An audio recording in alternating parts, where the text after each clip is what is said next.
Hello, listeners, and welcome back to another episode of Quote Unquote with KK. The Pride Month is over, and incidentally, the current year's Pride theme was about rage and resilience, which reflects the present worldwide context with which the rise of anti LGBTQ AI policies and laws are getting framed. And obviously, this is also a special and important year for India. The government, the Supreme Court, and many other regulatory bodies are trying to bring in the Pride community into the main. Well, things are not just all about having a Pride month in your offices and Pride Month. There's a lot that has to be addressed. And this podcast today could go on touching on various aspects of the LGBTQ community, not just in India, but globally. And to discuss all of these, I have invited a very special guest who has been a national and an international speaker. Her life journey has been very motivating. In fact, she is now going to be featuring in a OTT series as well. I would love to invite Daniella Mendonca, who is a national and international speaker. She has represented the United Nations in 2014, and she is the first intersex Indian TEDx speaker, along with a silver medal from the Mumbai University in social work. She is also the first individual from the LGBT community to be awarded the Vidyarthi Bharatiya Ratna Award for Academic. Daniela speaks in various communities and at corporate events and is a very strong advocate for the LGBT community. She's not just an inspiring leader, she has actually motivated a lot many people of different ages across the globe as well. She has been covered by the Week magazine in India and also has spoken on forums like The Economist, Time event in Hong Kong, Salzburg event in Nepal, Amplify in Taiwan, Miles of Love in Australia. Her life mission is to create inclusive and safe spaces for all genders to create equal world with equal opportunity. She has been playing a very inspirational role working with the government of India to frame policies and regulations as well. Her story Ek Ishq Aisa Bhi and Ladka Hua Ya Ladki has got thousands of likes and views across the globe, and it is featured on YouTube. You'll find the links as well on our podcast. So welcome Daniela to our podcast today. The Thank you theme so much. is growing with our pride positive. I'd like to start with the story, and you have related to me your life story. So I would love to get those turning moments of your life journey for our listeners that has inspired not just you, but many other people that you have related your life journey to. So, I think one of the things that's more important to me with this life journey is treating people equally. And that has always been the core implementing power of how do we treat people just because we do not understand specific things that maybe we do not hear and see about. Or in a very simple language, we could say that just treating somebody as human being becomes so much difficult on subjects when you do not want to talk about, when we hear so many myths and stereotypes about the LGBTIQ plus community, or whether women who are working with sex work or some kind of disability that maybe a human mind is not able to fathom. And because of that, we start putting various names, or in other words, labels for people. So when labels were given to me, or when labels like hijra, chakka, baila, good, and in many regional languages you can use them in other languages. But when these labels were given to me, the first question that arrived to me is being different so bad? And that is where the journey started of making different look normal, making labels look like, yes, I own those labels, but I'm not ashamed of those labels. And that's how my journey of being who I am today has begun, with a fight of getting equal place and equal opportunity for all in no matter whichever spaces we live. You put up very important point of labeling, and I wanted to bring up one issue here. You see, there is this Kapil Sharma show, and there are people who are cross dressing and they make jokes on their bodies and appearances, and at large it's a large influence, and they promote the stigma against the LGBTQ community. Obviously, it's a show, it's for entertainment, but I would love to understand some of the social cultural issues because of these sort of entertainment and other shows that promote these sort of images that you may have faced. And I know that you have shared some incidents also to me. Can you share some of those incidents for our listeners? And the moot point here is, how do we sensitize the masses about it? So you're absolutely right, Kapil, when we talk about labeling, right? Because a lot of industry, if you look at how our film industry has progressed throughout the years. The LGBTQ community in the past or in the entertainment industry, the before the 90s, was a symbol of Bobby Darling being into place, and the way the roles were divided, and they were mostly shown, the LGBTQ community especially was shown as to be sexist, or someone who's always thinking about sex or just wants to have only sex and nothing else in life, as there's no importance. They were always giving downgrading roles to play, downgrading roles to play, or roles that were mostly related to singing or begging on this. It is only with the evolution of the film industry, the entertainment industry, today we have beautiful movies that talk about LGBTQ people and their rights, and what being a lesbian, gay, transgender looks like. Or the very recent movie Tali that Correct. speaks about a life of a transgender person in and whole. And there has been labeling of making fun, because a time a man wears a sari, it automatically becomes a matter of joke. It automatically becomes a matter of funny things, because we are trained in a way where we say that if you're a man, you cannot cry. And these are your roles, the job defining of what a male can do and what a female can do. And there is no such job role defining what a transgender can do, or what a effeminate man can do, and what a trans man and trans woman can do. And so we become easy to molestation, we become easy of making fun of, just to choose to be who we want to be in. So when shows that make fun of body parts or dress up like women, these are the shows who will be also very scared to take transgender active actors to have a role and play. And when the time we talk about representation, they would of course go out, and a man can become a woman and a woman can become a man. But in daily life, that same way is taken, that when I choose to dress the way I am, I'm made fun of. I've seen it something as a joke. I've seen something that is weaker to the larger section of the society. And that's what exactly what I want to say is that me wearing a sari does not make me weak. Me wearing a sari does not make me a part of your joke. Me wearing a sari does not has to do anything about you feeling comfortable. It is my body. It is my complete right to be who I want to be. And moreover, it is my decision of how I see myself in the mirror, and not your perception. Well said. And I do not know how large is the LGBTQ population in India. I'm told their estimates is about 3%, around 30 to 35 million adult population, and they're very far and dispersed. And obviously, their voice is not well united. Otherwise, there could have been defamation cases as well as a cohort on these sort of shows, and people who have used this sort of medium in shows and films in degrading and insulting the people around. Why don't you think this is not possible in India? Had it been in the US, obviously there would have been lawsuit at point in time, and publicly the producer and the people who have made these sort of statements would have actually had to publicly apologize or pay penalties. Why is this not happening? What is so wrong in not getting this whole community unified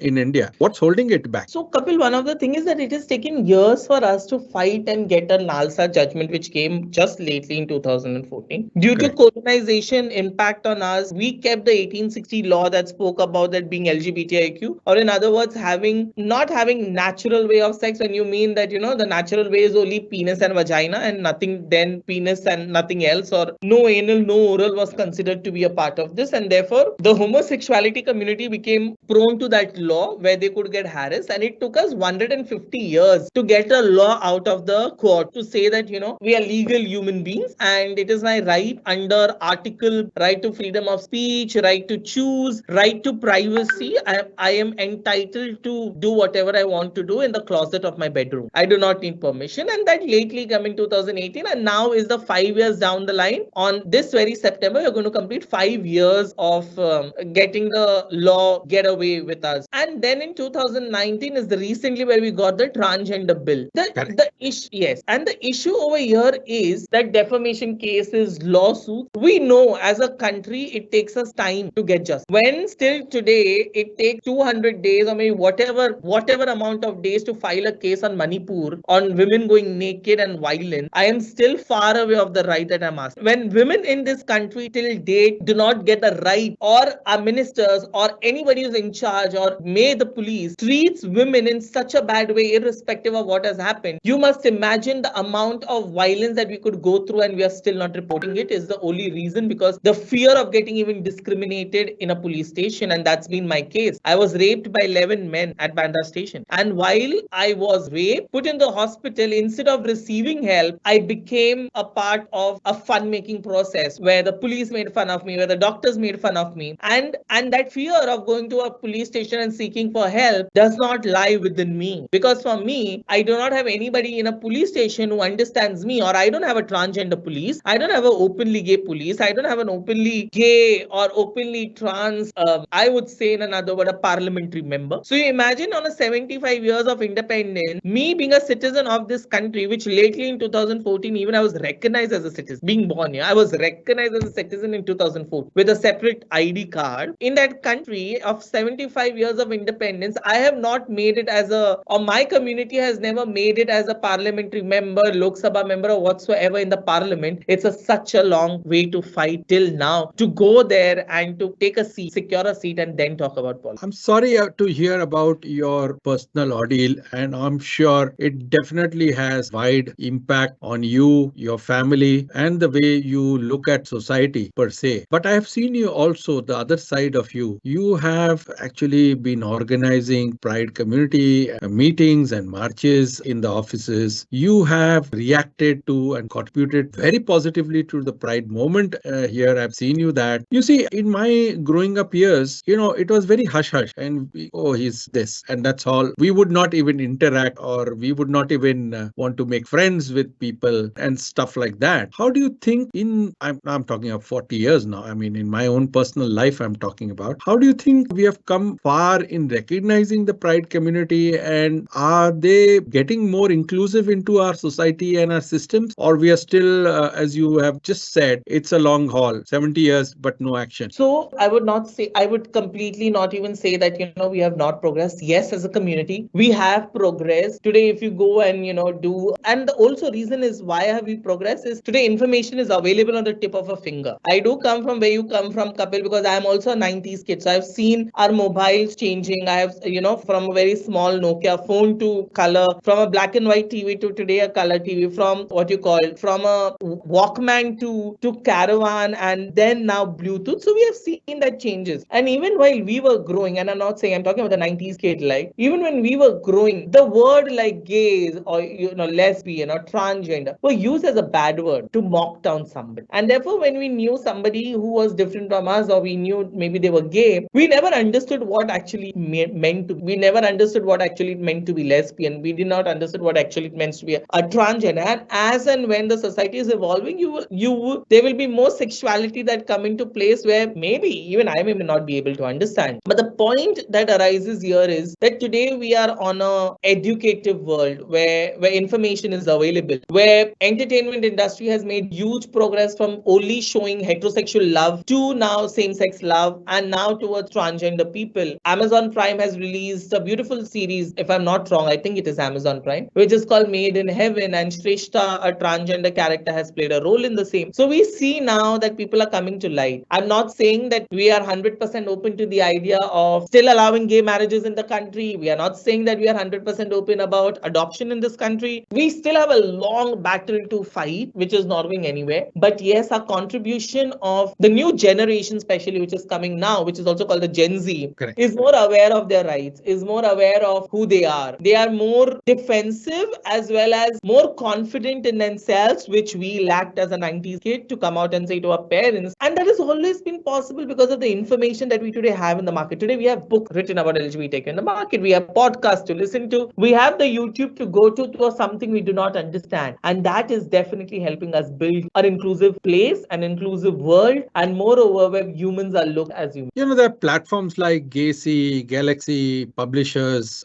also, who have now created digitally material and spaces for the people to interact, share, and collaborate as well. Is this just restricted to the Gen Z, or is it widely available? I am not part of this community, so I'm not aware. I'm just curious to know, how well accepted are these sort of platforms with the LGBTQ community in India? What I think is that the LGBTQ community in India and everything that is supposed to be there, the information is widely available. And I think I would put it in a rather way, it's not like widely available maybe for the backward classes yet. And when I talk about this is where digitalization is not reached. When I talk about India is not only about the urban elite, like, one of the comments that were made by debating on same-sex marriage, one of the opposition said, or one of the party rulers said, or in the court, I don't know where, but it was said that we are urban elite people. That LGBTQ is the urban elite people. Darling, no, we are not an urban elite people. We need to go back down to our Indian history. We need to go to this great nation where at one point of time in school, Kam Shastra was taught. And in those depictions, you have sexuality mentioned and all kinds of sexuality. And people had access to it. People understood it in other ways. But today, talking about periods or talking about menstruation itself has become a stigma, and then we celebrate it in different ways. The rural area of this country, when I say rural, I mean literally rural area where digitalization is not reached. Yes, it is far away from their reach because they do not understand the community. But also, I guarantee you, the most of the love that we receive is from this backward class, is from this class where people treat you as people. While even in the urban world, where today we still have access to a lot of things, I still don't want to go and talk about it or read about it because maybe religionly it is not correct. In our country, more than logical, it is religion aspects that come into place of you may not know which religion may get hurt by any statement that I make. And that reaches the point where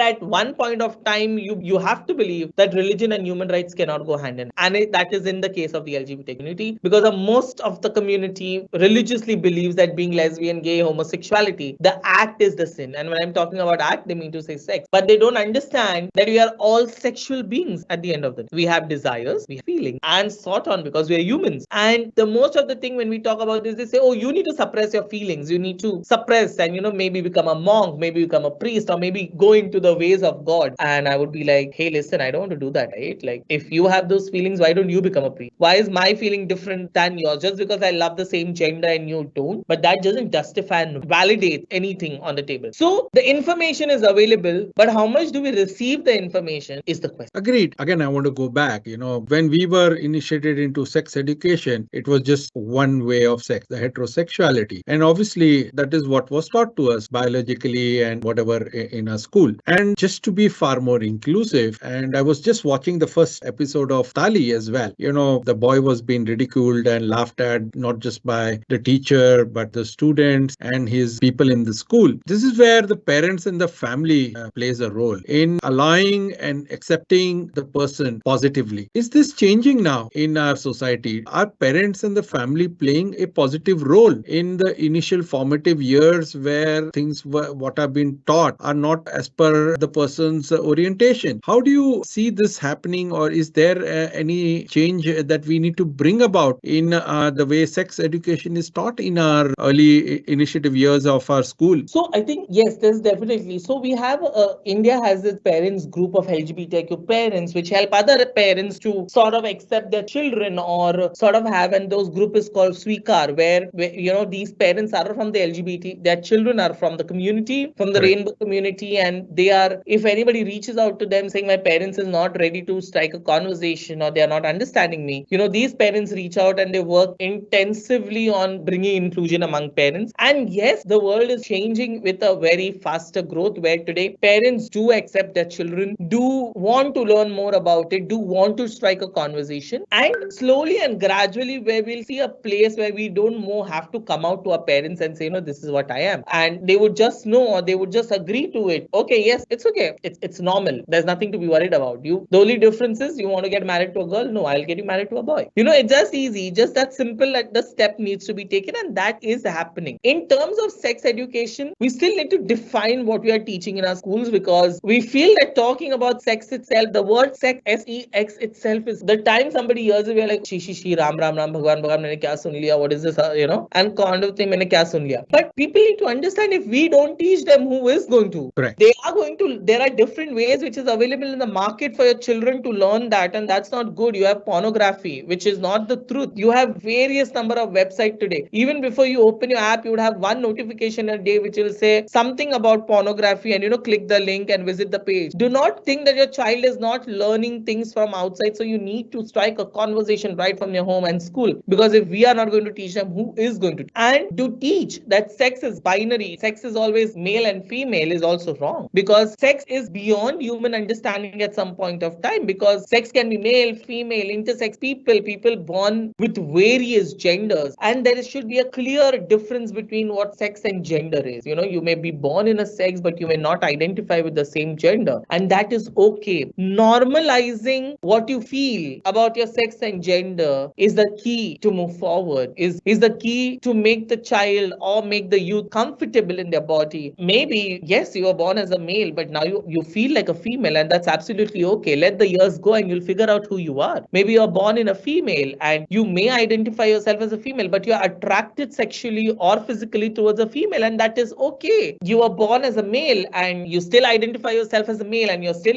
you still like other boys, or you're still attracted towards male. It's okay. So to just say that it is okay to be who you are, but then education needs to go out right from home and from schools, and the definition of sex education needs to be now called, I think, positive sex education, so that sex That's a great thing what you have coined. I want to understand, are there proper counseling available in India to deal with these issues? During our time, it was our friends and peers, or our elder brothers or elder sisters, or somebody who we can confide in and discuss. Are there proper counseling available now to deal and to talk outside of your core group more confidently and confidentially? So when we talk, yes, today we have counseling available. We have a larger market of people understanding LGBTQ people, and without counseling, you cannot even start with your hormone therapies and stuff like that if you want to go ahead with this. There are a lot of NGOs today working on the mental health effects of LGBTQ people. There are NGOs that work specifically of children who are thrown out of their houses, of LGBT, of who identify themselves LGBT, can have a life, can make a life which was not available years back down the line. We have corporates today opening their world to LGBTIQ, and things are becoming positive. But there's one very important thing that comes up here when you're talking about counseling. There's counseling available, yes. There are also friendly counseling which are available. I'm not saying that every counselor is trained for an LGBTIQ training or LGBTIQ counseling, is also because the way they think about it, the way they feel about it, they also come with their own perspective. No matter how much we learn, we always carry a perspective behind our head. So there are inclusive counseling as well as there are people who are non-inclusive about the issue. But a lot of gain goes out to considering transgender surgeries. When I talk about surgeries,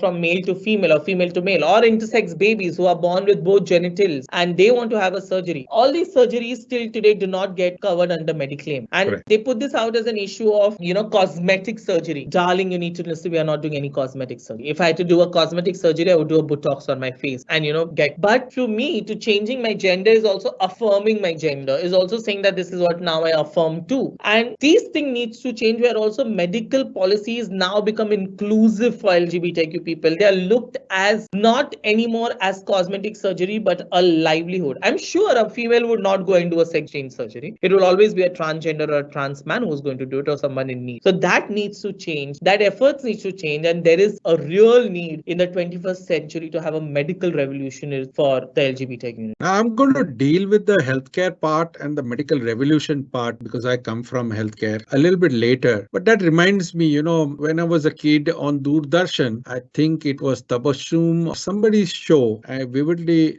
don't remember who the compare was, but that was India's first female to male on the program. And, I was just listening and watching the television. I had my grandfather, grandmother, my parents all around. And I just didn't have the gut to ask, how can this happen from a female to a male? What happened? He talked about, or whatever, the person talked about, what medically had to go through. But I didn't understand at that point in time. I was too young and small to understand that. What I wanted to bring about is a lot is not yet explained in our medical sciences as well to the doctors. There's a lot more, even at the MBBS level, where these sort of sciences or these sort of subjects are not yet been taught. So when you talked about medical revolution, it is still, not at a widely spread level of practice in the medical science in India per se. I may be wrong. How do you agree or disagree with this? Because there are only few handful specialists who I understand do this. And I remember in that time, this person did not have the surgery, had to go abroad and get it done. Yes, so till date, couple, we do have people who go to abroad and get it done, who have the money, who have the willingness to go and do it. Yes, in India, you are absolutely right that we do not have much medical doctors who practice it. And then on the other side also, we have doctors who just practice it. Maybe they are some kind of plastic surgery and they would just practice it for cheap. You can, in India itself, in any local town or where the transgender community is famous, you can still get a surgery done for 30 to 40,000. So imagine the cost of the surgery that could go up to 4 lakh is done in 30,000 by creating whatever shape they need, and that leads to majority of the death of trans people if not gone right. And there is nobody to question that. There is nobody to question the ethical code of doctors because of conducting those surgeries. And in other words, because they know that there is nothing, I cannot go to a police station and say, the doctor did a wrong surgery and therefore she died. And the question would come up to who asked the person to go and do the surgery. Was the need at the first place to do the surgery? Yes. And that leads us with the question that's saying that's where the medical revolution is required, where you are not just treating a patient, right? I may be a patient to you, but I'm also human. And I need to be aware of what complications I may face if this surgery does not go successful. And how much rate do I have when if I should go for the surgery or not? Because it could be a life-taking surgery or no. And then when you go to the doctors in the same settings of life, it's so difficult for us to, walk. We don't know whether first we need to go to a female doctor or a male doctor when you are not well, because whether it was COVID or whether it was before COVID, now things are changing. But if you actually ask for the data survey of how many transgender people receive COVID vaccination, the government would not. Is it because there is no bifurcation of the data, or there's no cohort to register that, or it's just lumped But I think, as whether he says it he or she says C, and that's how it is determined? No, so it is, there's no data available, or even like COVID did had transgender as an option. Right. But if you look at it, I would speak about the willingness to take from mine. Is the hospital going to be inclusive? Am I going to be treated well in the hospital? Are they going to treat me well as a human being? Because there have been time with HIV medicines where transgender people are denied giving medicine and say, oh, your name is so and so, you dress up like a male and then come and then we are going to give you medicine. So those kind of discrimination has led the community to opt out of the way the medical field looks in, right? So I guess you have brought out very significant point. One is access to healthcare. Second is the way this whole system needs to be operated upon, looking into the deterministic nature of how the patient needs to be treated or handled. The third thing is whether it has to be surgically and then post-surgically medically advised and treated. And there are no protocols at this point in time. Do you agree to this? Yes. So that I can probably talk into my industry in the healthcare side of things to understand how this can be regularized, and there could be certain protocols, standards, and stuff that need to be probably documented and spread widely within the medical practicing community. Yes, and even while we were talking about protocols, we didn't have any protocols when it came to COVID-19 as well. Like, we did not know which COVID vaccine would suit me well, because I am on my hormones. I don't know whether COVID or what vaccine I should go to so that it does not affect my health. Will it have an impact on my health because I'm on my hormone surgeries, or because my variations are different? So there are no protocols, and that protocol itself is a fear of not getting those access and taking the availability of access in the right. And do you feel that there are enough endocrinologists who understand the hormone therapy for the community, or they are again people who are just working on experience of having treated few patients earlier and then they are just trying out in the dark? So I think there are very few hormone specialists who know what they're doing, but they're very expensive again, and they sit in big hospitals. If I go to a normal doctor who is not that expensive, I know the medicine that he would give to me on the tip of my finger. He would give me Dyna, he would give me estrogen, and then he would give me few here and there, blockers for my hairs, and he will like that this would be sufficient. And he will not even explain that what would be the side effect if I would not take this regular, or what would be the side effect if I took more or nothing. They have nothing to do with our lives. They would just prescribe something and give it away. And transgender community has also learned it from them. So they do not go to the doctor. They directly take this medicine which is prescribed to the previous person because of accessibility. And that's how it has happened, because it is related to so much shame. It is related to, and then they do not know whether we should take it in a correct quantity, because we have to realize that the dosing, age, body, metabolism, there are various other factors. Yes. And that does not come into consideration. They just write it and community take it. I have been lucky enough, when I started my hormones, I had a doctor to explain me, have some blood tests on place, see what would suit me and what not suit me, gave me a complete orientation of the side effects or the things that are going to happen with me. And then I was able to take a decision on saying. I would love to get some of the health risks across to our listeners as well. You've gone through this, and I'm sure you've done it more scientifically than people who want to probably get into into the therapy and invasive protocols as well. What were the risks and what are the things that one should probably need to consider before even embarking in any of these treatments if one has to go forward with? I think there are few things that people need to understand is finding a correct doctor is very important. Yeah. Doing a lot of medical search by yourselves because information is available today on the tip of the finger, even if we agree to it or not. Asking people who have gone to similar treatments, seeking help, seeing the side effects that they have or not had, listening to both positive and negative views of, how they have felt about this. And more important, being confident in believing that, yes, we are ready. Because unless and until if you're still doubting yourself that whether I should not go, no, you shouldn't. Just trust the process and give it a go and become 100% sure. And you also have to be very positive, saying that I'll come out of this and I'll go. It also requires a lot of mental stability. You see, some of the hormones have a lot of side effect and also could lead to a lot of other, late stage, because these are not tested out completely into humans as well. Some of these are actually going into, mammal and monkeys and all for trials. So there are risks and it could lead to tumors, it could lead to cancer and stuff like that. Those are a very huge risk for anybody who's consenting to go on for such treatment.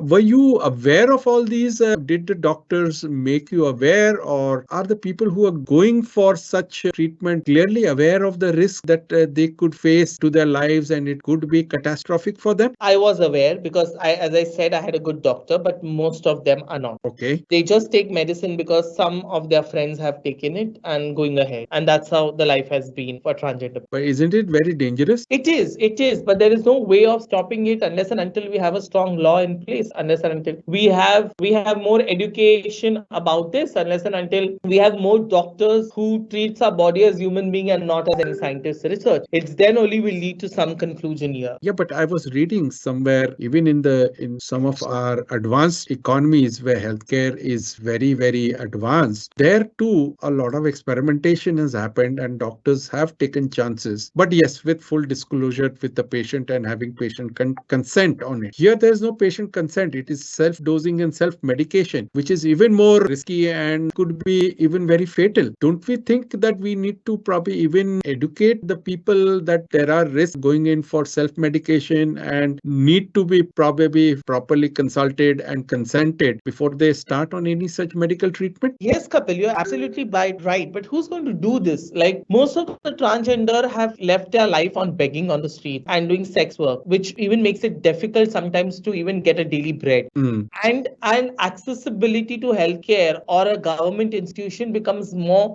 difficult because there is already so many people standing in the line. And then Right. you are different. You will have tons of eyes sharing at you that why is this person here? Because you look different from the world. You Right. cannot afford a good doctor who is an expensive one and stuff like this. So what else option do you have? And that's why the community leans towards a cheaper option is asking other people what hormones they're taking and then going towards that and take, which is dangerous unless and until It in is. future we have something called as a community building for transgender people and where healthcare becomes more easy and accessible as government level hospitals, especially for transgender people, then it would change the whole ball game together. Well, this itself becomes a separate branch of specialization into medical sciences itself. And I'm sure we don't have, as per my knowledge, I don't think this is any specialized institution or research institute in medical sciences actually dedicated to this in India per se. I'm not sure about this abroad, but to my knowledge, it is a multiple branches of medical sciences that have to come along, do dedicated research and have to train the medical professionals to handle such cases, which I don't think we have at all in India.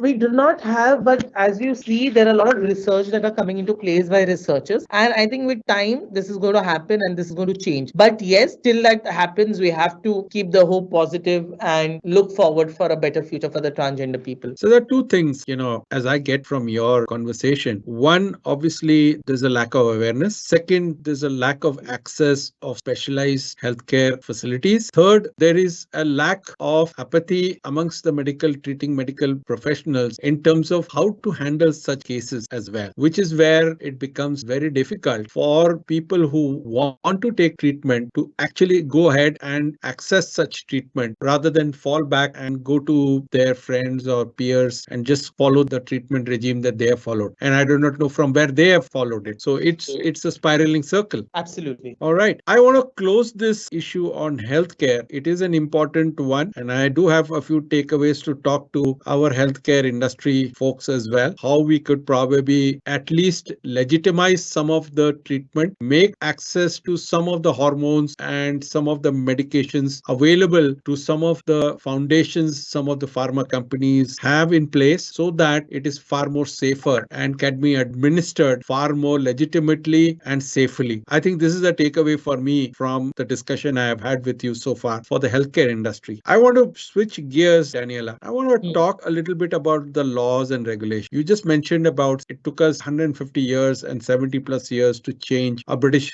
law on gay and same-sex marriages. Our current Chief Justice of India is very forward-looking, and obviously he is trying to make certain changes to the laws.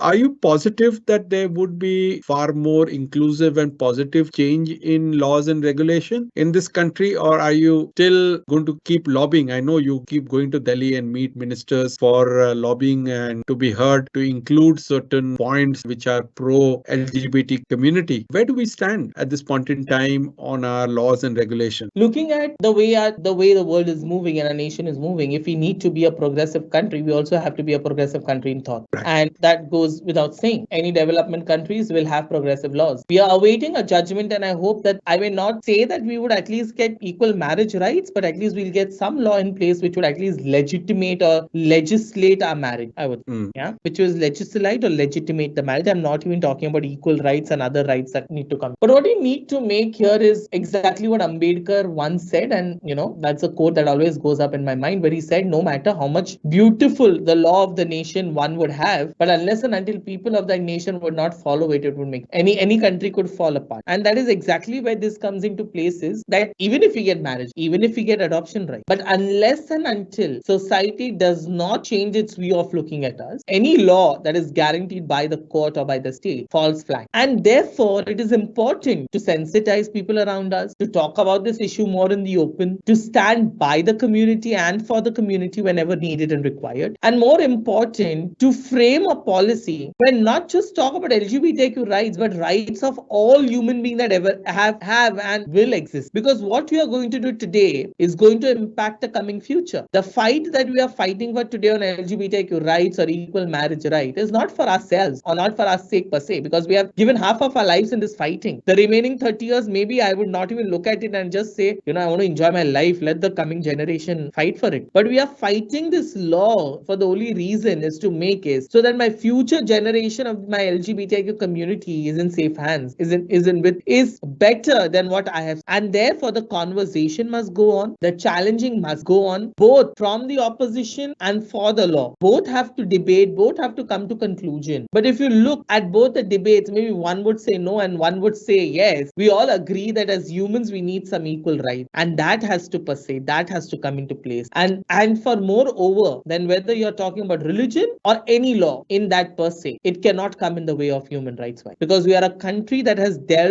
given the core value of democracy. And in democracy, if any marginalized community is suffering, that means the country. And even when we talk about a population, maybe, we are maybe 3%, maybe we are 4%, maybe we are 5%, but we are a large number.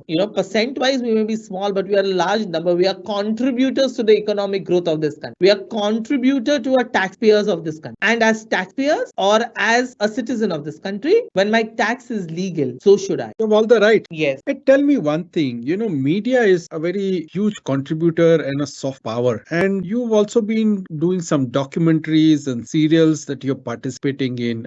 I believe you told us as well. Is that really playing a role in strengthening the people's perception as well? And is this soft power not being used very effectively by the community per se? There is a debate here in quite of language, but if you see OTT platforms, they do have characters that play LGBT role. They are more open to the idea of showing gay love, lesbian love, and they're open. But the problem is that they do not have LGBTIQ representation equally. Now, one side is a debate of actors can play any role and that does not need to define the community. And one side the debate is that if you can take heterosexual person playing transgender role, then why can't transgender people play transgender? What are you trying to show? So one side is, of course, the OTT platform, a soft power, a beautiful space to educate people, is showing people of all different kinds of color, races, sexes. But again, representation is a question there, that when will representation come? When will a transgender play a transgender role? Or when will a transgender play maybe a woman's role? Or maybe a trans man playing the hero? So till coming to the mainstream is where we need to still go forward and talk about. We know, or maybe we do not know any actor in per se. When I'm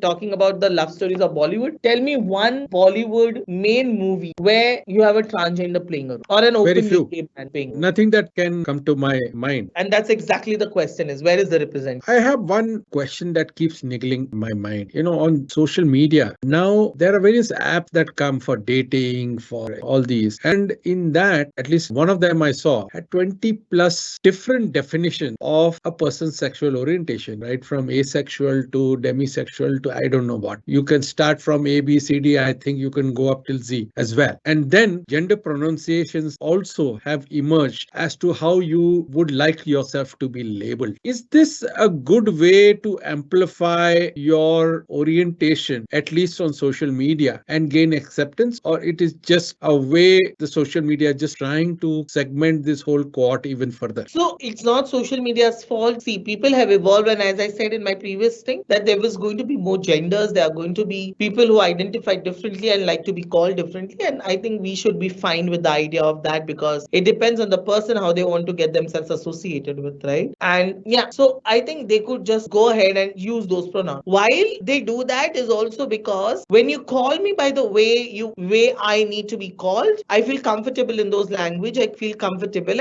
and the opposite person is also trying to get a little bit more inclusive in the way of understanding genders, and therefore dating apps are now changed to these pronouns things and stuff like that, because I mostly, like when I speak on the phone, I mostly get called sir, and then I really get pissed. I'm like, just my voice cannot define me, whether I'm a male or a woman. You don't know anything about me. Correct. And therefore, calling me what I need to be called is very important, because we have always heard the phrase saying that, treat people the way they want you to be treated, right? And that is And absolutely. that's where you get your acceptance. Yes, but that is absolutely wrong saying. For me, it is treat people the way they want to be treated, not you want to be treated. Treat me the way I want to be treated. If I say that I'm a woman to you, I'm a woman to you. I do not need your opinions and views about me. So treat me the way I want to be treated, and that's what inclusivity is all about. You accept the opposite person the way they are, the way they want to be accepted. You have had very strong points, both personal and views about the community and what should be happening. I want to now peel one more layer of onion and start a personal rapid fire round of questions before we close this. So, Daniela, I want to know, who is your role model? My mother. Great. And what's your life inspiration? To create a world with equal spaces, with equal opportunity. How do you deal with difficult people? Just ignore them. What's your message to the pride? Be yourself. And what's your message to the politicians and regulators of this country and the world? Nor the serious matters in the country. Okay. Last, have you thought of starting an app for your pride, like Bumble for Pride or whatever? I would rather call it Dumble for Pride. Why Dumble? Because we are heavy weightlifters of what society has to give us. All the name. Daniela, it's an interesting chat that we have had on various subjects, and there are far more subjects that I wanted to cover, but we have come to the end of our time for the podcast. It is very inspiring to see you take this whole thing forward with the type of experiences and people that you have come across in your life. I'm going to be promising a few things, and this is on the podcast, to reach out to my healthcare industry folk to see as a cohort what can be done to ensure safe medical practices and delivery of care to the community. So that's what I'm promising you on my podcast today and to the community at large. I will definitely be writing a little bit more about it as well on my blog to put it publicly, where I have reached out and what I have been able to achieve in the process by talking to some of the healthcare leaders and pharma company leaders to ensure that there is a safe healthcare operating environment to the needs of the community as well. But before I go, I like to thank you for your time and your inspiration and your candid opinion on what needs to be done to the community at large. Stay blessed, and I would love to extend the best wishes from our listeners' side as well for you to grow the pride. Thank you, Kapil. Thank you. Lovely talking to you. Bye bye. Thank you. Bye bye.